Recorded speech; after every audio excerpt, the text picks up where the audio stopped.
We've got an all-star panel here today. I'm really excited about who we have, and I'm going to introduce each of them so that you know and are properly impressed. So to my immediate right is Irene J. Liu. She heads Google's News Lab in the Asia Pacific region, where she develops partnerships. A 2017 Pulitzer finalist in the national reporting category, and she also developed Connected China. And if you didn't see that news app, very, very cool. Helps you visualize the people institution that makes up power of Hong Kong. How do you have time left to do anything else? I don't do that anymore since I moved to Singapore. But I used to, yes. Okay, she used to. And she was a reporter at the South China Morning Post, based in Hong Kong, and she of course worked in the old days at National Public Radio. So very happy to have you here today. To her immediate right is Alan Soon. Alan is co-founder of the Splice network. And I just lost my page here, so hold on one. Reports, documents, and consults on the transformation of media in Asia. Alan is also one of Asia's leading experts on digital transformation, building new business models, and has advised a number of early stage media tech startups. So he has a lot of direct experience in this topic today. He has 2 decades of experience in radio, television, newswires, magazines, and online across Asia. And he was formerly Yahoo's news managing editor for India and Southeast Asia, and co-founder of the Online News Association in Singapore. Forgot all about that. We didn't forget about that. So, there are more seats up here also. That's right. Please don't sit on the floor. Come up to the front. Please join. We're a friendly group. Okay? And then to Alan's immediate right is Sasa Vucinic. And if you don't know Sasha, then you obviously have not been in the news industry very long. He's co-founder and managing partner of North Base Media, a boutique investment firm specializing in journalism-related media and technology companies serving growth market, especially in the developing world, where he also serves as chairman of the investment committee. And he's co-founder, we all know him from MDLF, which he co-founded in 1995 and served as managing director until March of 2011. He's been a journalist, manager, consultant, and of course, as a Balkan expert myself, I remember him as the editor-in-chief and general manager of the legendary B92 in Serbia. So it's an incredible group that we have today, and very, very humbled to be here. So I want to start with you, Irene. You work for Google. Talk to me about the intersection of technology and news, trends in the industry, and the tools that are available for journalists coming out of this sector. Google is known to most people as a search engine, but we don't create content ourselves. We index the information that's in the world online. And so we need high quality information. And I am particularly biased, but the company overall really believes that journalists and news have a huge role to play in providing that high quality content. So that's why we are at the table. That's why we want to be there to support journalists. And I think that so it is not only a philanthropic or kind of ideological thing, but it's also one that goes to our bottom line. And so for a bunch of cynical investigative journalists, I hope that will actually provide some solace, because it really is also in the company's interest as well. I think that in terms of kind of the trends that we're seeing with emerging technology, I think that obviously technology has totally disrupted the industry. We recognize that. We recognize our role in this ecosystem and our responsibility to help support newsrooms. I think also, though, technology has enabled a lot of very awesome, interesting, and new ways of reporting and telling stories, right? So half of the techniques that you'll see on the data track, 80% of the tools that people are learning nowadays didn't exist 10 years ago, right?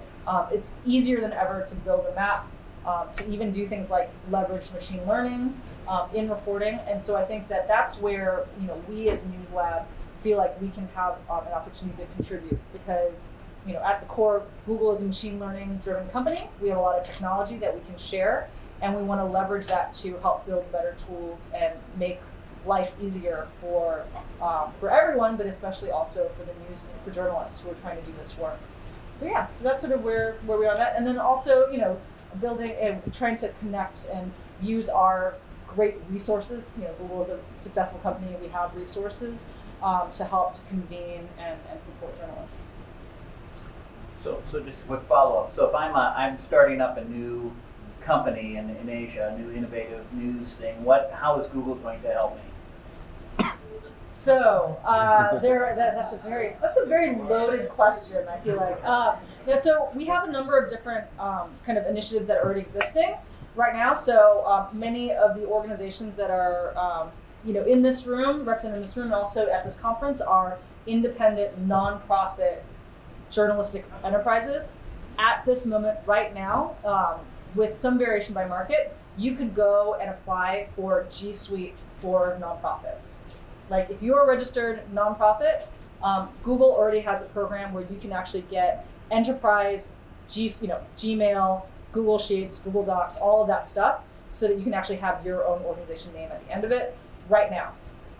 Part of the announcement with GIJN is that we are also making G Suite free for smaller newsrooms. So any newsroom that's smaller than 500 employees can also get access to it. We are we announced it, but we are starting to launch a program for cloud for journalists too. So that allows you to then leverage things like, all of our machine learning tools and our server spaces and all these sorts of things, and you get free credits. If you want to do stories on, leveraging our Google Maps platform imagery, satellite imagery, street view imagery, you just apply and we will give you free credits for that. So, there's a lot of free stuff. And also, importantly for this audience, if you want to protect your website from DDoS attacks, you should apply to Project Shield right now. It's one form, one page, and then you get the benefit of all of how Google protects Google.com will also be, by extension, the way that you are able to protect your websites from DDoS attacks too. Yeah, I think, first of all, I think we need to qualify the space that we're in. There's emerging Asia, and then of course there's developed economies in North Asia. I think what's happening in this space is that we're seeing a very slow kind of creep toward opening up this ecosystem for new media startups. I think, if you look at some of the examples that we've seen in the US or in Western Europe, you'll see that the industry out there is probably about 5 years ahead of where things are in most parts of Asia. And I think this is something that we should be quite concerned about. For us at Splice, we about 2 months ago, we announced a $1 million grant with Civil Media to basically help roll out media startups across the region.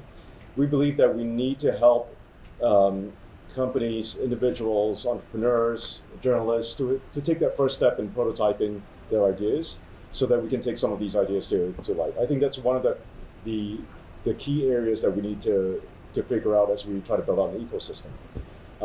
In other developed markets, you would have funders, you would have legacy media, you would have talent, you would have training, and a whole bunch of resources. But out here in Asia, that ecosystem just doesn't exist in many parts of this region. So we want to take that first step in trying to make that happen. Talk to me just a second on the models that you see that are being used and what's successful and what's not successful. So in terms of experimentation, so a lot of the experimentation that we've seen has kind of followed the path of a lot of American companies out there, right? Just because of the abundance of case studies coming out of the US, coming out of Europe. You see a lot of companies trying some of these things, which in a region like this doesn't always work. You see a lot of conversations around the need to move towards subscription models. And I don't think that works out here, right? And I think what Asia needs is a closer look at what makes this region different, what are the opportunities that are out here, instead of following examples that work in other places. Okay. Sasha, let's get you in the conversation. Now, you are somebody who's invested in media, seen a lot. What are really the difficulties that these small organizations or big organizations are facing kind of in innovating? How do we get innovation into the sphere? Okay. Well, thank you for insisting so much about in this industry for such a long time. I feel like Methuselah of the industry. Oh, can you We'll remind it. speak? more directly into the mic, the translators. So it is true. I am in the business of funding media companies for a long time, and I have the privilege to work with all of these incredibly fearless women and men who cannot be stopped by police or by courts. But one thing I learned: you get such an individual and tell them, "What is your business model?" and they just break in tears, start shivering. That is kind of nobody wants to think about that. That is the biggest, for them, the biggest issue. And I think that extrapolates for the issue of all the startups and all the independent media companies and includes investigative journalism. So if we are talking about media models, new models, how they can be supported, I can actually tell you the conclusion of this session also, so you don't have to stay for another hour, which is there is no one silver bullet. There is not one answer. The way I like to think about media companies these days, it's very similar to running a restaurant. General idea of every restaurant is the same. In exchange for money, you will give some food to somebody, and that exchange happens. But you can have high-end, 3 Michelin stars restaurant, you can have a fast food, a high quality, charging a lot of money, or the other way around. You can make money on selling drinks expensively and food cheaply. So there are many different ways how you can approach that model. And I think that similarly, that is how media should and will look like. Each company will have big number of very different revenue streams. Now, there are 2 characteristics that I think go at the top of it, which are almost the foundation of this restaurant theory. It's a good name, restaurant theory. I like it. So one thing is there is a general lack of business skills and business acumen in media companies. And I don't think that can be overstated. I think that there's no other industry in which company is led by one Superman who is both the editor and the CEO and the business manager and HR department and everything else. We as an industry do not recognize those skills, do not respect those skills, and therefore we do not get the best talent. Without the best talent, we have nothing to respect. So think about it this way. Who is Elon Musk of media industry? We have Elon Musk who is a god in the technology industry, and whatever he does, he gets away with. We don't even know who is the best, or who are the top 5 media managers in the media industry in the world. There is no Pulitzer for media management. There's actually, if you do Googling, you will not find any significant award for any kind of media management. So without first changing the mindset, I see a person in this room who I had a very short encounter yesterday, and I asked her, she comes from the media company that I heard of, and I said, how are you doing these days? Is the traffic going up? And she said, I don't know, I'm editorial.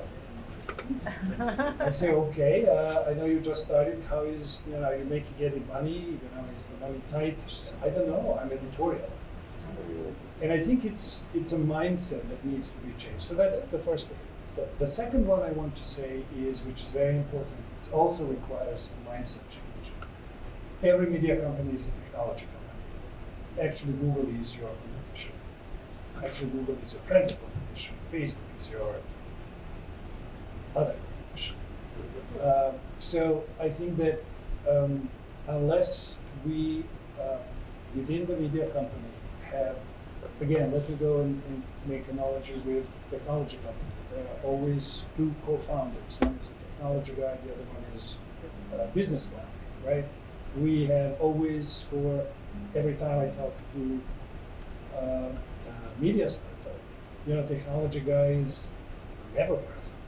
We don't even know who that is. There's that kid that's, servicing our website. So unless we have talent who can recognize the latest technology, curate it for your company. You do not produce technology selected from a shelf. You make your own combination that works, including all of these tools that Google is providing and some other great technology companies are providing for free. And then you make your own combination, your own little technology kebana to get you through that road of surviving, competing with the other big companies. Again, going back to good old times, when there was a problem of getting access to the audience because access was denied by big companies. That access now is not to get to the audience. Access is your access to technology. Small independent media companies cannot afford technology, and that is the major problem to actually compete with everybody else. Whereas for too long. So Sasha, take us through a couple of the, you've seen a lot of really successful startups. Take us through a couple successes and explain why they were successful. So, let's see. Open these other glasses and see if the person is in the room. I don't see him. I actually think that the biggest success in Asia is Malaysia. So go That over is- there. Oh, he is. Sorry. Hi. Apologies. So it's the example of persistence along 20 years, in which there are two founders, the business side and editorial side, that always found a way out of any difficult issue and problem, never compromising mission, but at the same time always finding a way to fund the operation. One thing I should have said is, business model is absolutely unnecessary in media company, unless you want to stay in business. So, these guys wanted to stay in business, stayed in business for 20 years. And they never compromised for those 20 years. They always managed to find the way to stand their ground, and they're profitable. That is what I call success. So we're actually going to open it up very sure. A media actually going to come from a technology person? What is it that we can do as media people? Because we've been through this before, that whole internet thing that we didn't pay a whole lot of attention to until it was way too late. We've kind of blown it just about every place along the technology line. Yeah. Do we need to become, merge into or create new careers or new paths that people can get both that technology training? How do we do it? People who are born digital will never have to ask that question just because it's part of their lives, right? The way content is consumed, the way content is distributed, the way it's created is all digitally native. And I think this is one of the big things that we in the old, any one of us who's kind of done this for decades now, this is a struggle, I think, that we see in traditional newsrooms, in trying to get people to understand that there is a whole generation of people out there who are approaching content and approaching storytelling in a completely native way. The role of technology in all of this is to achieve some kind of scale where you create something once and it reaches X amount of audiences without increasing your costs. And that's basically what scale is in that space. The role of technology is really in helping people get the content that they want. And I think this is important for us to understand as well. And it's not some newfangled thing. Digital marketers have been figuring out how to get content in front of the right people, for years now. But we on the editorial side have said, hey, that's not for us. That's what marketers do. So I think one of the questions to ask is, what lessons can we learn from the other side of the fence that we can take across? And for me, micro-targeting, even though it's become a bit of a bad word, this year especially, I think that's worth looking at in greater detail and teaching people how to reach the audiences that are out there. Can you explain micro-targeting? Yeah, so without getting into the scandal that was Cambridge Analytica, the ability for you to go and reach an audience that who cares about something specific because of the place that they live in, or the schools that they've been to, or the friends that they have. You are able to get your content in front of people who can do something with it, get it in front of people who care about it, and to use another label here, this is about serving a community that you understand, that you know. Knowing where the problems are in that community, knowing exactly who to reach, you can totally do that now. I think, this is why we say media is in its golden age right now. You are able to get content that people want into their hands. You're able to create content cheaply, or much cheaper than what it was even 10 years ago.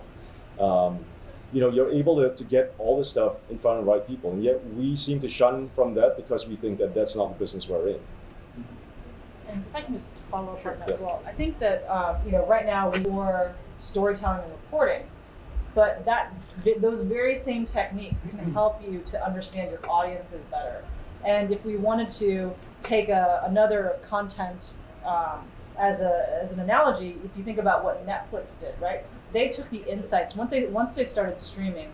They could tell whether you stopped the movie midway or whether you finished it. They could tell whether you were a person who only watches movies by certain actors, or whether you are a genre-focused person. I think that you could take those same lessons and apply them to understanding your audiences better, and then with that insight, not necessarily change what you write or how you write, but actually let that inform. Because at the end of the day, I think that one of the biggest shifts that we've seen with technology is that back in the day, journalists, reporters, news organizations said, well, I'm going to tell you what's important, and you don't really have a choice because you're just going to read my newspaper or watch my TV program. But now that people have choice, newsrooms can't afford to just say, well, I know better, right? And so deriving insights in that way, really thinking about it, can actually help you to become a better journalist, a better organization, because you are actually answering the questions that people want to answer. Exactly. Can I totally agree with this. I just wanted to add to Washington Post. So for 70 years, excellent media owner, ran that company in a very honorable way. They had okay results. They were limping last 10 years, but they were kind of surviving. Comes a guy who has technology mindset, right? So he deploys all the techniques of running Amazon, a technology company, into Washington Post. It's a new company.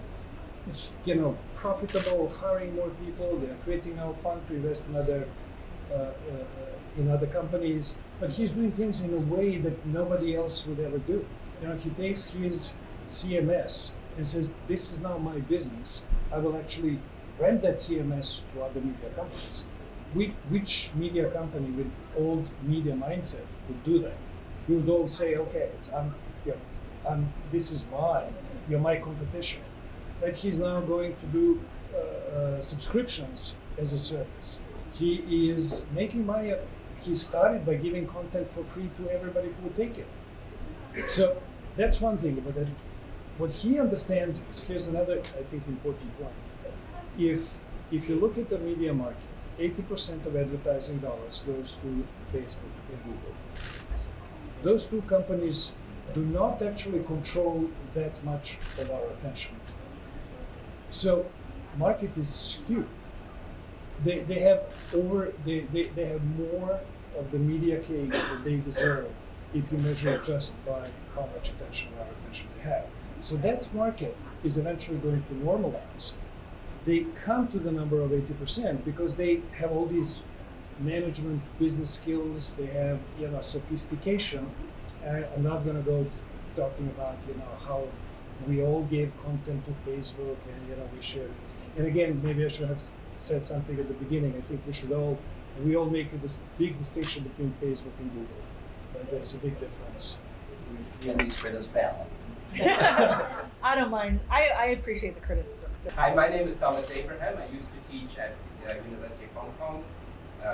I'm a recovering journalist. Thanks very much for these really wonderful insights that all of you have given. And it's clear that we can tell stories better than we've ever been able to do with technology. We can distribute stories in ways that we couldn't have imagined 20 years ago. We can get story to people, we can get audience feedback in a way that we could not. However, and here's my issue, we are still unable to get people, consumers of news, to pay for it. right? People who read news do not pay for news. And to me, this is the fundamental flaw in our business model. It's always been there, because there 150 years ago, when either advertisers have paid for news, and they're still continuing to pay for news, or foundations pay for news, or wealthy donors pay for news. But readers, the consumers, and I can't think of any other product that is so vital to a modern society as news being given away free. And I think this, to me, and I really like your views on this, everybody, because I think this really lies at the heart of scandal, the rot within the news industry, and I this one. Okay, That's my rant. Let's go with Irene and Sasha, then Alan.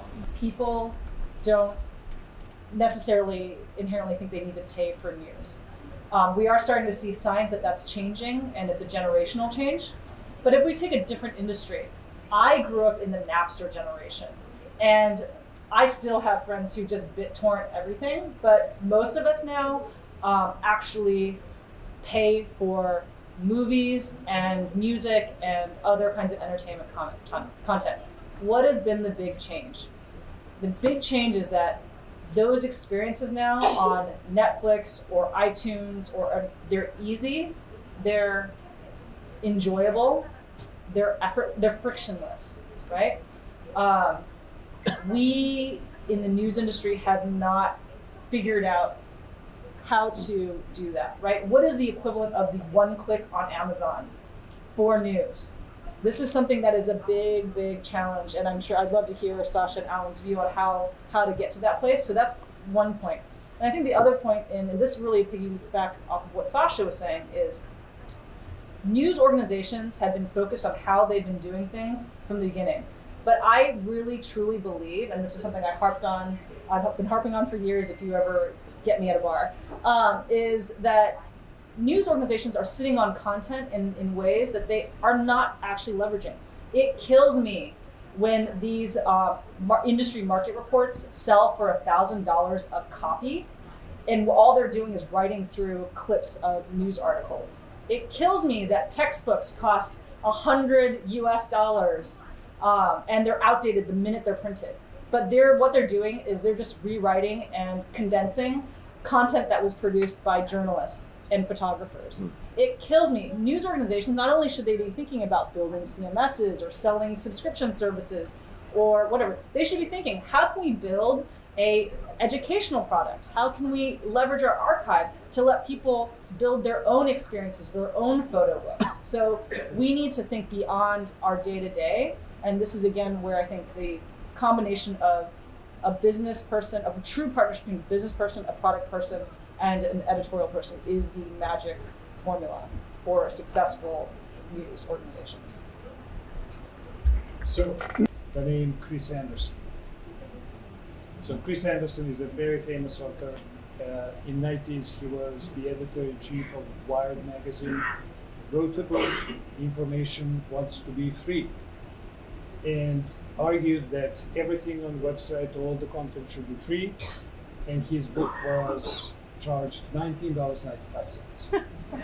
So he sold his book to tell us that we should give all our content for free. Now, who is smart? Starting with that, look how compare media industry and software industry, right? Internet hit at the same time and was a major change for both. Software, if you remember, at the beginning was free. There was no such a thing as, you pay for some software, right? You get a copy of this and that. Then, since then, software industry managed to change 3, maybe 4 different business models. They created stores. So then you would go in a store and buy this humongous box, and the box would have 1 floppy disk. Then they come up with the updates. Then they would come up with those numbers that you have to punch in. To now what is now a SaaS model, in which you definitely do not need Microsoft to update anything on you. But if you want to have Excel, you have to pay a subscription of $100. Since then, media industry changed nothing. Nothing. Now, would that be possible or not? I again have to take the example of Malaysia Kini. I think it must have been 2004 or 2005. Stephen, remind me, what was the year? 2004, Malaysia Kini says we are switching to paid subscription. In a country of Malaysia where nobody has credit card, and those people who have credit card do not use it on the internet so that nobody steals it. So they, not only did they had to switch to paid subscription in 2004, but they also had to invent a way how people will pay in a society that doesn't use credit card. So they come up with this incredible system. You go to 7-Eleven, buy a little card and scratch it. That scratch number, that, you know, it's under that little golden thing. You punch in and it comes in. That is what they did in 2004. So if you try, it will work.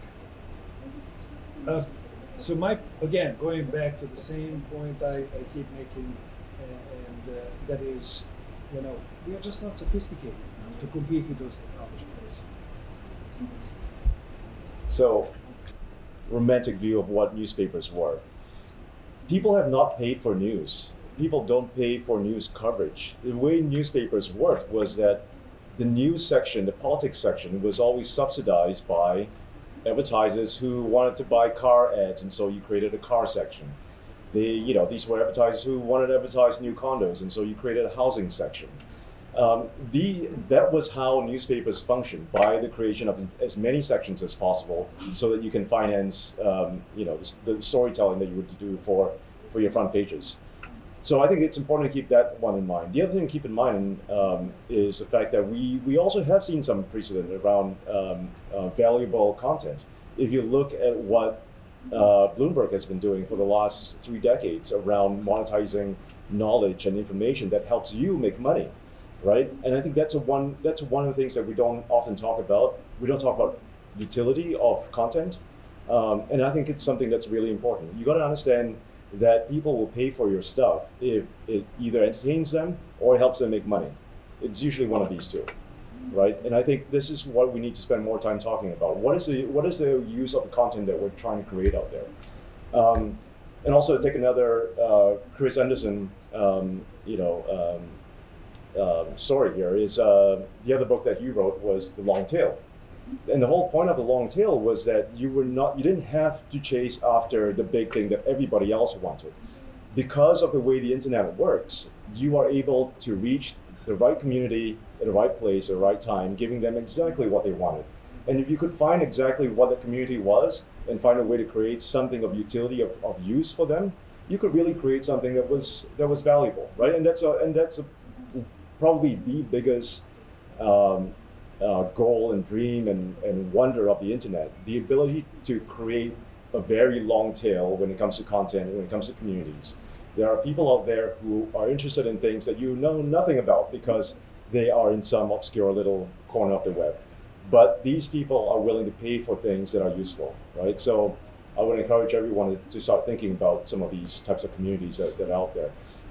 We recently, Rishad and I, who's sitting at the back of the room, who doesn't want to be identified, is my co-founder, and we were both teaching a class at a J school in Singapore recently. And what was really interesting was that these are young people who. So, a bit of background. We were teaching a class about design thinking and how do you build something of utility in this day and age, right? And I thought what was really interesting was that the young kids who were in the room, everybody approached media with a very different definition. They approached it from a community first point of view. What is the community that I want to serve? What do I know to be an existing problem that persists in this community? And how do I create something that solves that, right? So I was just blown away by the number of great ideas that were coming out of this group because they understood what community was. If you were born after the 90s, you would have been born into communities of things that you care a great deal about. Stuff that, for the most part, for the rest of us, we don't really understand because we've always seen it from a newspaper perspective, a newspaper framing of the world into the lines of general news and politics and, transportation and education. We forget that there are all these other smaller areas in the web that the internet allows us to go after, right? This is the promise of the long tail. So Alan, let's stick with you. So I've started my little nonprofit startup or my for-profit startup, and I get a $150,000 grant from them. And then of course that's not enough money, so I go to OSF and I get $100,000 from them. And then I go to some other place and get $100,000 from them. If I'm in the tech industry, I go out and raise $12 million through a venture capitalist, get all the money I really need to write the software package, and I do it. How do we resolve this problem of such a difference in culture between these two industries? I think that's going to take a while. I think the industry leaning on grant support for the next 10 years, I think. But I think that's not a bad thing, because what's happening here is that grant money increasingly is being allocated into prototyping for people who want to take simple ideas and test them. Right, and I think this is what's going to happen in the next few years. You're going to see a lot more ideas come up because people are willing to put money on experimentation, and I think that's an important thing. I think the media industry has taken a long time to get to this point. I think for the last 10 years or so, we've been looking for ways to replicate what we did in the old world in a new world situation, and that's, I think it's time to just let that go. Right, there are a lot of things that worked well for us in the old way of media that can't be transferred over, and I think it's time to kind of acknowledge that and move on. And I think that's where grant funding is really essential. And for all the funders who are in this room, that money's better spent chasing after new ideas, entrepreneurs who have the persistence to go after dreams that they have. So Irene, okay, I'm going to ask you the tough one. Google is really your competition. So how do we resolve the situation where you are really the big thing that's hoovering up all the information in the world and making money off of it, and these small organizations that are really trying? How do we work with the big organizations? Should we really get more aggressive with them? I'm going to have you take your Google hat off for a second here.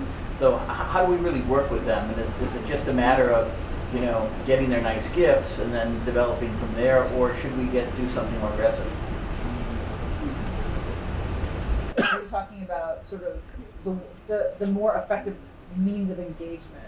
So the as an industry, Yep.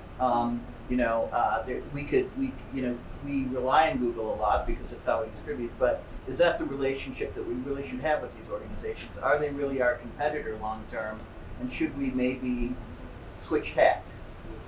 So what I would say is that I feel like I can only speak for the tech company that I work for.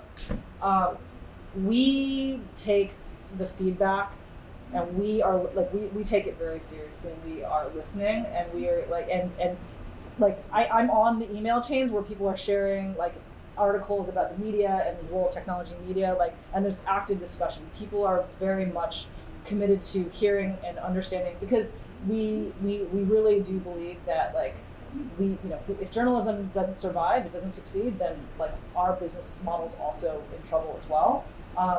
The area that we talk about constantly, misinformation, and the fact that people don't know where to turn to for high quality information. That is it's not only a moral issue, it is a business problem for Google, right? So we need to be part of the solution for that. And so definitely, in these forums, when you see someone, or if you don't want to do it in public, you find me and tell me what you think. I think, we really, I communicate that. I think I still have enough of the journalist in me that I make a point to really communicate internally. And actually, that's part of the reason why the News Lab exists, is so that you have people in market who are actually present, so you can be like, hey, blah, blah, blah, whatever, and you will take that feedback in. So one is engage. Don't be shy about the needs and opportunities. I say that, in terms, and I'm offering that myself, please talk to me if you have ideas. I would say that there are a few things that I can't announce yet, but I would say keep looking at the Twitter, Google News Initiative Twitter accounts, and then also we'll make a point to let GIJN know when we are able to announce certain things. But I think there will be other programs where we can that fall along exactly what we're talking about now in terms of helping to support organizations. But yeah, no, I would say journalists are good at being vocal. Continue to be vocal. And I think that my observation in working at a tech company is that technologists are good at technology, and in the same way that we can recognize that journalists may not be that savvy or as savvy as we hope in technology, like technologists are not necessarily savvy about how journalism works, how it's produced, what our ethics are and what we're considering, and so there needs to be understanding on both sides now. And so, keep that line of communication open. It's better to, we're grown-ups, give your criticism, but also engage so that we can make sure that when big technology decisions are made that do affect businesses and do affect the way that news is shared and sold, that you give your opportunity to give us feedback so that we can make sure that we are addressing those concerns as well. Just as a DNI, and we have a tech staff of about 18, and it's largely was started by funding from Google, and that's unusual for a journalism organization, a nonprofit journalism organization, to have that big of a tech staff. But we also believe that technology is the only future, and so consequently investing heavily. Do either of you want to comment on that issue of how we coexist with the big companies? Yeah, I would love to, because I studied, right? It's both Google and media companies. I think that Google understands that. I think that Google is listening and making the right moves.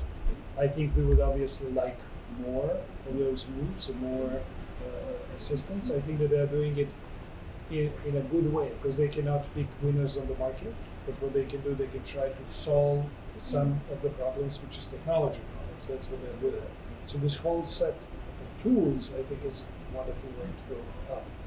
Having said that, when we turn around and say 80% of advertising money goes over there, we should look back to ourselves and say, how do we win back what we actually should have on that market, which is probably at least 60%, is how much attention goes to media companies, right?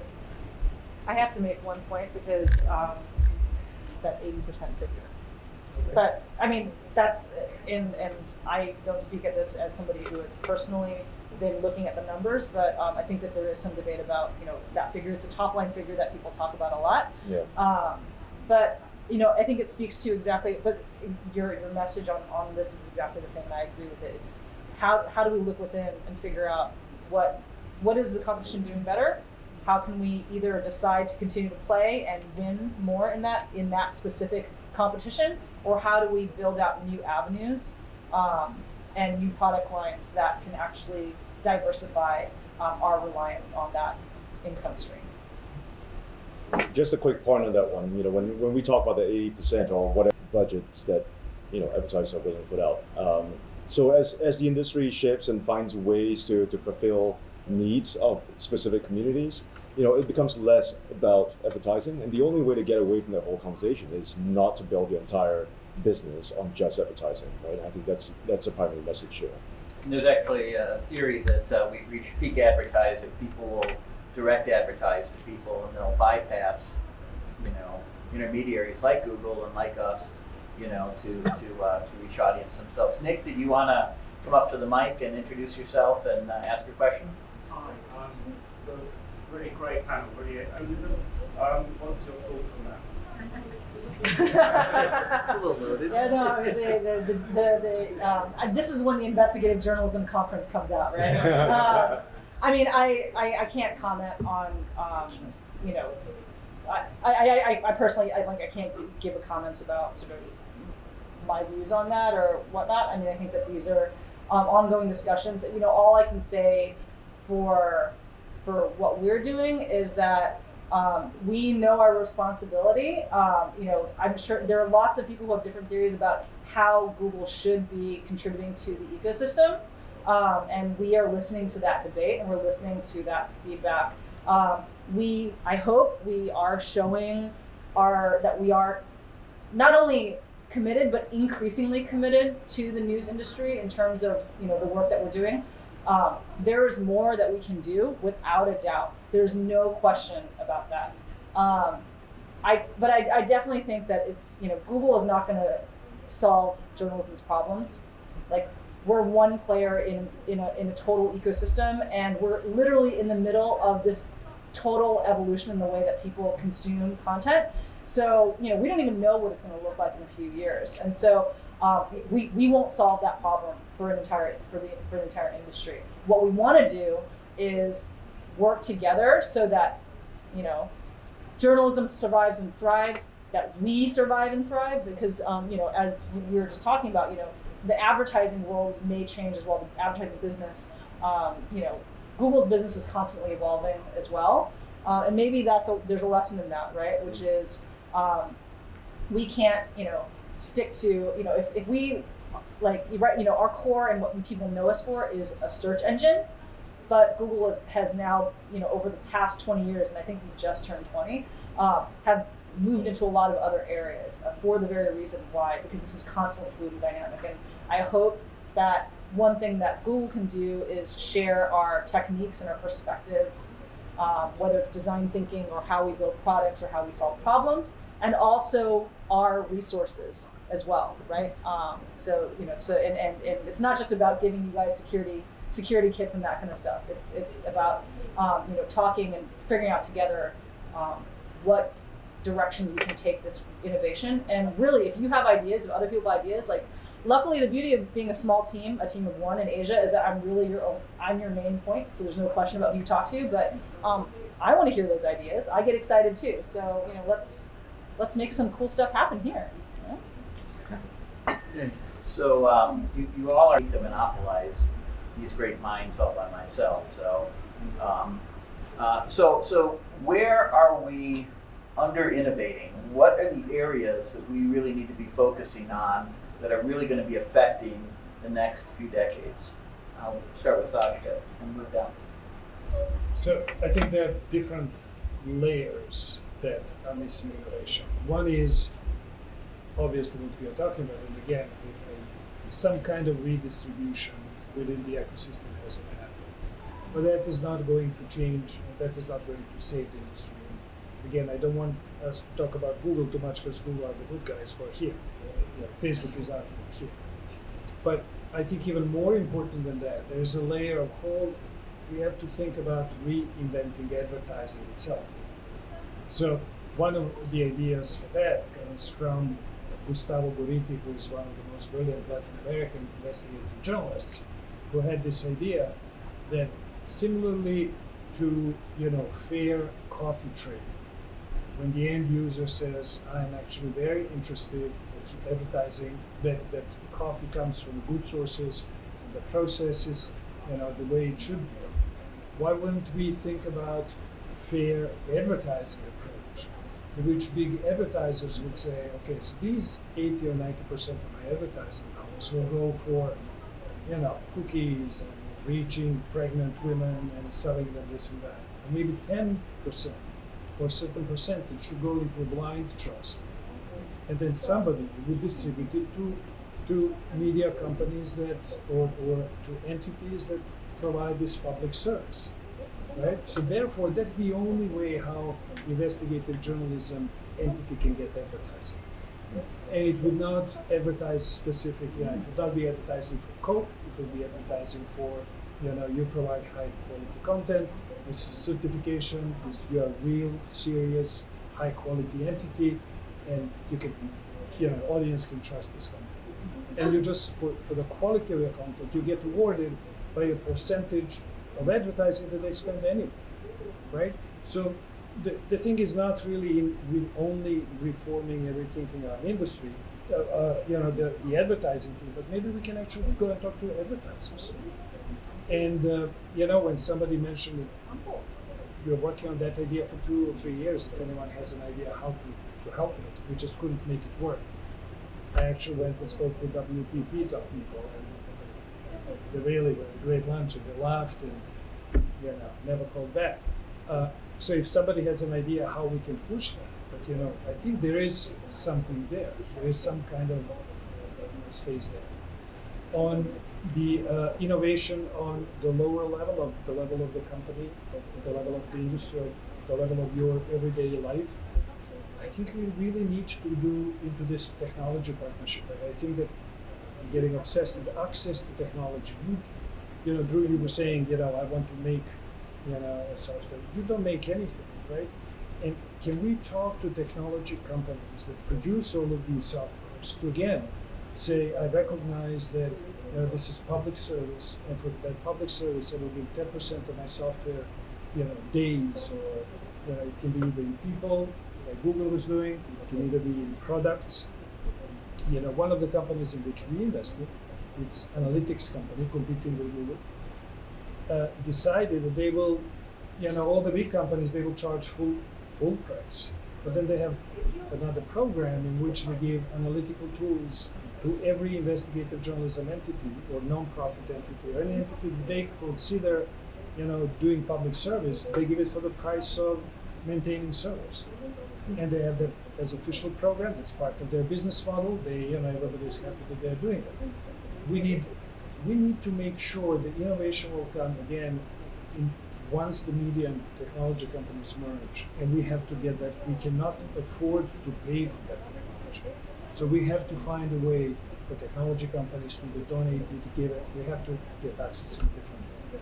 And I should say that that's something that Google is you know, broadly, you know, we build tools for everyone, right? So we build Gmail and Google Sheets and Google Docs and Fusion Tables, and we kind of make it available, or Street View, and we make it available to everybody. As it happens, a lot of journalists started using some of this stuff because it was free, right? And kind of hacking their way to make it, you know, applicable for the journalistic use case. I think that now what we're seeing within the company is, you know, we're actually devoting engineers to try to actually tackle journalism needs and use cases, to build tech for journalists. And Jigsaw, which is kind of a sister company to Google, to Google, it's part of the Alphabet Corporation. You know, they're the ones who are actually, like, they're focused specifically on, you know, building tech to protect newsrooms, journalists, nonprofits, like, you know, civil society, all of that. So, you know, I think that that's more and more. So when you have ideas, I mean, one of the reasons why I'm here this whole time is because I'm listening, right? So that maybe we can feedback ideas or hear pain points so that we can come up with things that perhaps these teams would actually be interested in building. So here's an idea. I don't think it's incredibly original, but it's something that I've seen. Many of these are smaller newsrooms. So one thing that they all want is a CMS, right? And it blows my mind that no one's tried to solve that across the board. So what if you were a news organization that had fewer than, say, 50 people? Your needs as an organization, everything from the way you create content to how you input it, how you publish it, how do you track and analyze that. All of that is pretty basic for most of us who've started tech companies or started digital platforms for publishing. But what is really needed is basically a G Suite for publishers on a CMS perspective, right? I think that's absolutely necessary. I keep coming across small media startups. The first thing that they do is they go out and find a WordPress developer. That developer will charge them anything from $15 a view in Vietnam to $100 a view in Europe an hour, just to go and build something that everyone else has built. And the sad truth is that all mobile interfaces are pretty much the same as far as articles go, and yet we're all blowing money, good money, on doing this very, very basic thing. So I would love to see a G Suite for as a CMS.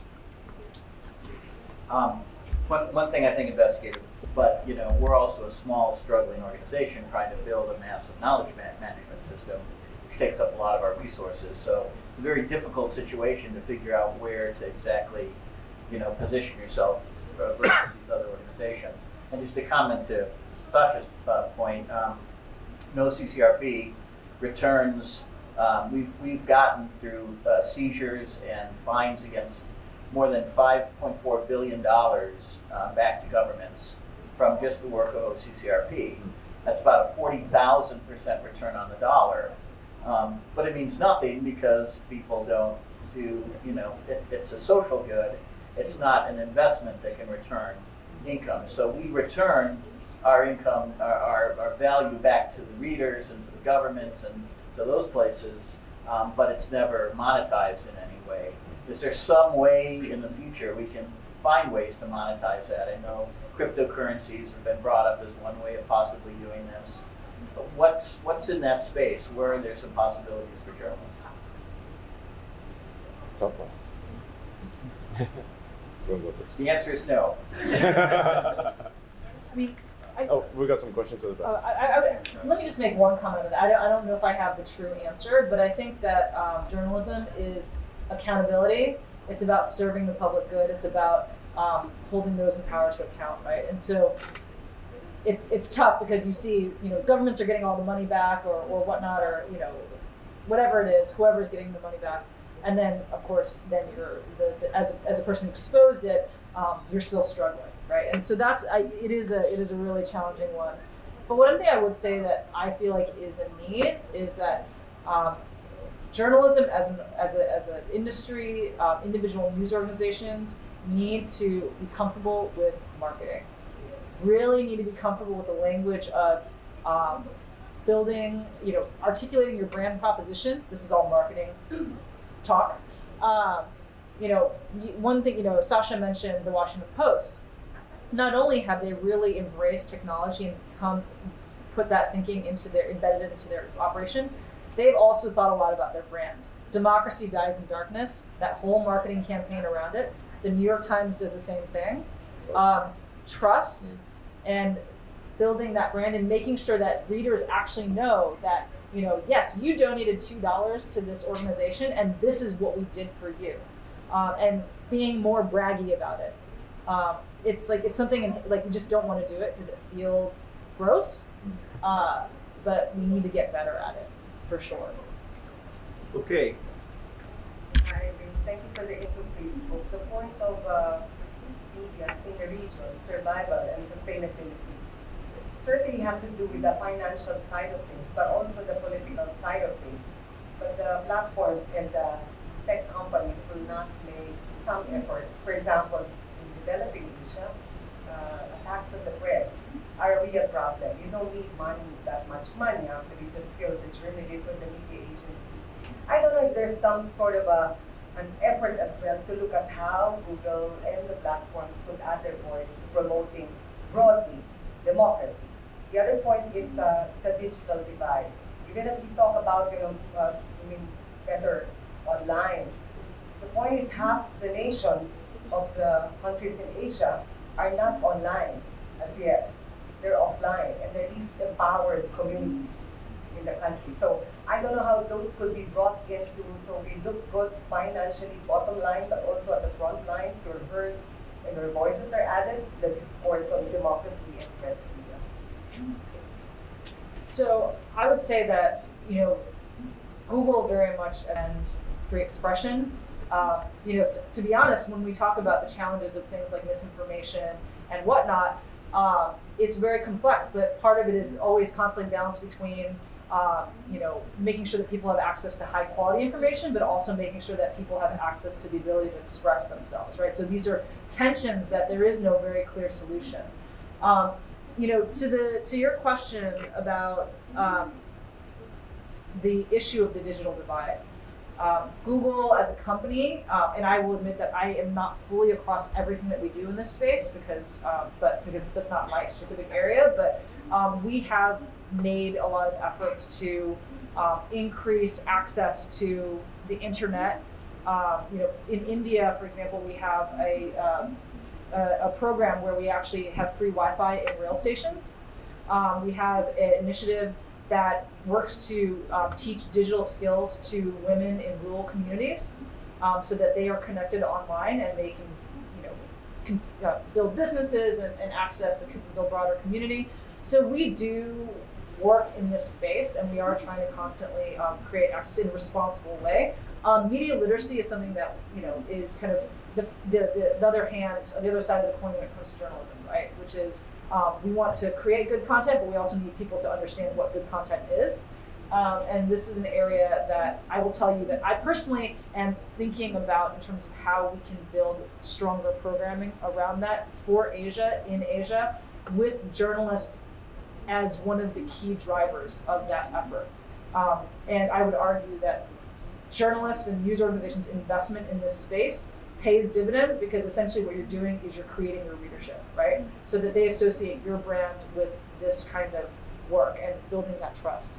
So if you have ideas, if you want to get into the space, if you want to partner, please come find me, because I am literally at this moment thinking about this for our 2019 plan. So really interested to hear ideas.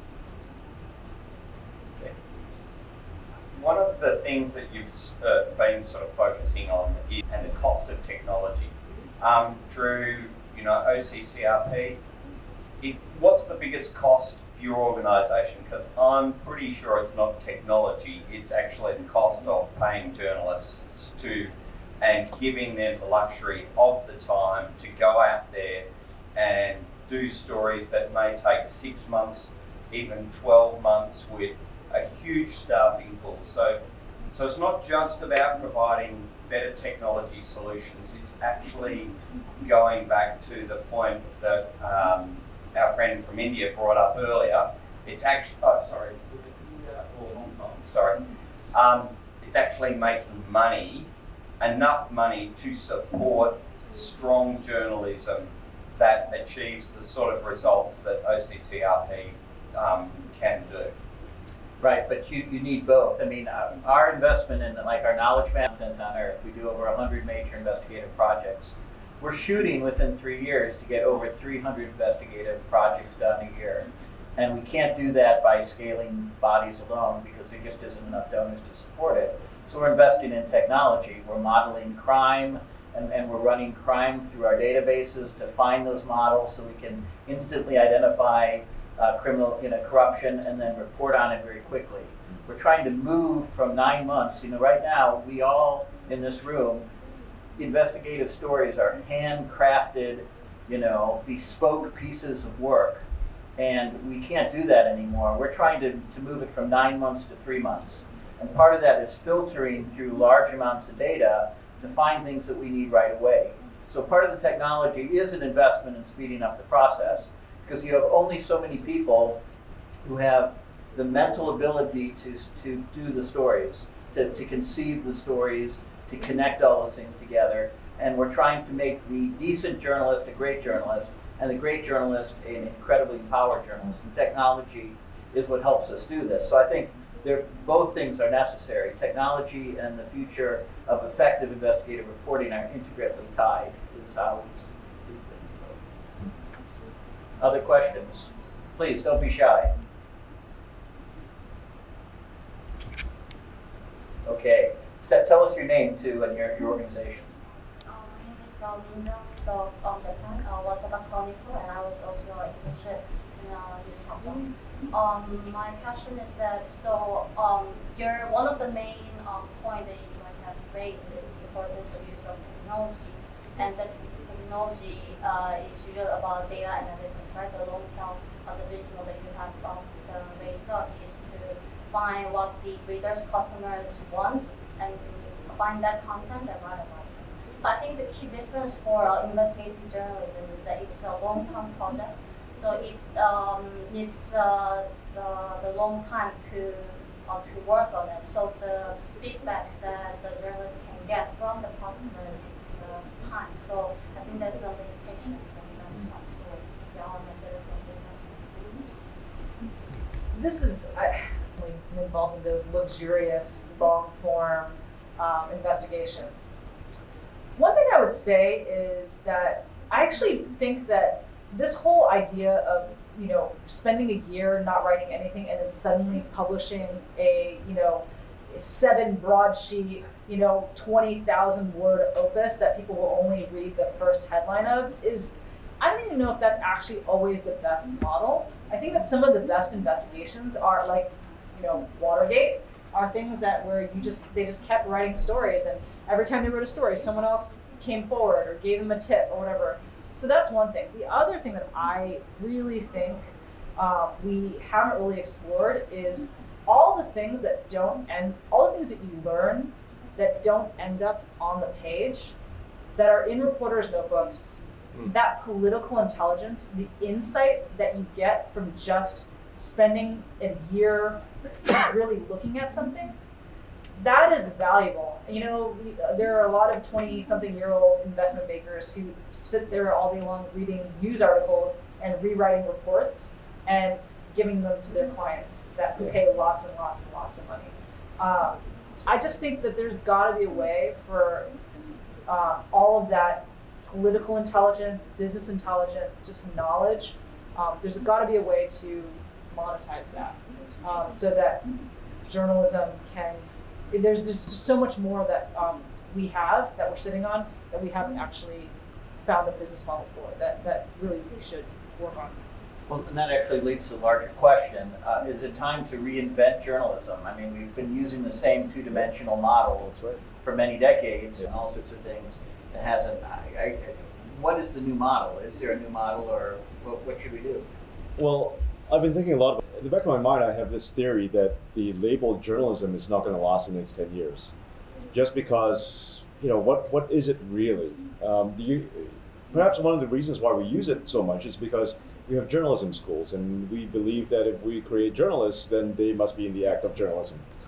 And I think that's forcing us, that's keeping us enclosed in a little box, and it stops us from trying out new ideas, right? You know, just like Irene was saying, you have all the intelligence in your journalist notebook that could be far more useful than just appearing in an article somewhere. And I think if you are a journalist and you think that your primary output and your gift to the world is an article, that stops you from trying new business models. It stops you from trying to solve different problems in different ways. And I think this is one of my biggest issues with journalism. I think we're so married to these formats, and we think that that's our job. Our job is to create more articles, and that's not always the answer. Right. In the old days, when we first went to sit there and they read a news article off a newspaper in front of a camera, and when we got the internet, we just took a news article and put it on the internet. And we really haven't, we haven't figured out the true value of our medium yet. So.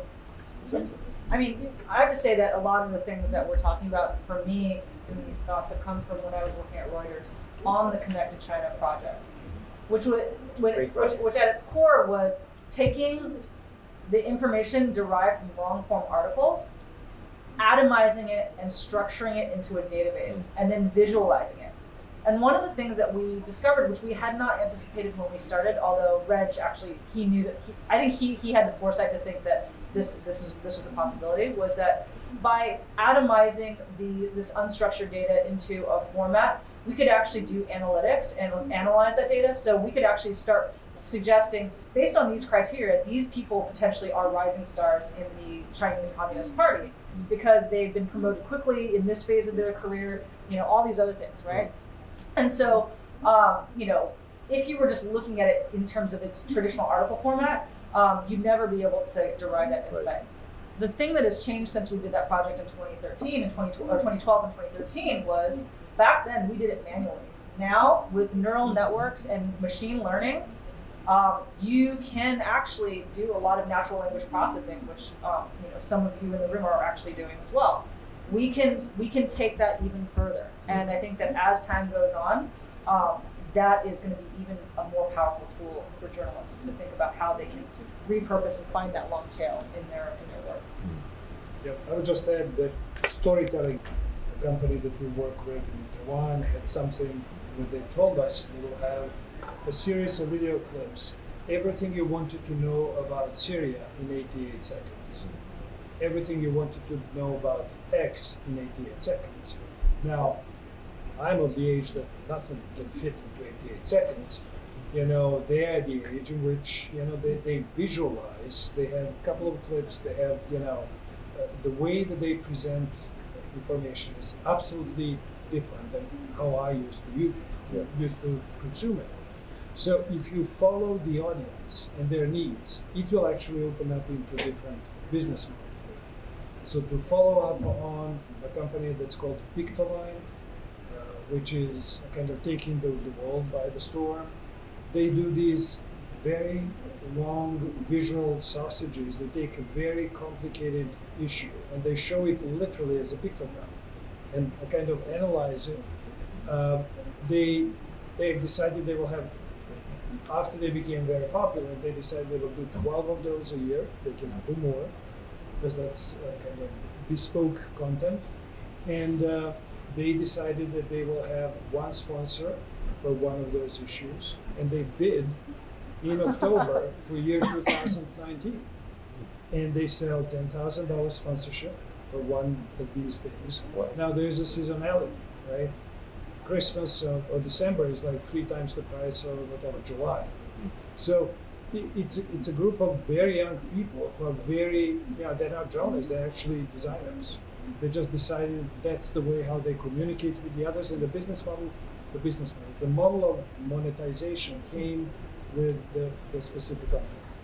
Okay, so last question. We have to make this short. So you have 15 seconds, man. Again, and you were going to start a media company right now. What company would you make and why? 15 seconds. What company? I would make Pictoline. It has to be an existing company, right? No. Oh yes. It's got to be a new idea. He's not going to tell you. He's going to fund it himself Yeah, and then that's do right. it. That's right. I would create a community on Twitch that talks about, I don't know, cars, for example. I want to disrupt the textbook business. I want journalists to be writing textbooks and selling their photos in these textbooks, and I want them to be as lively and dynamic and multimedia as all the content that journalism produces. That's what I want. Okay, well, thanks very much for coming today, and thanks for your words of wisdom. We all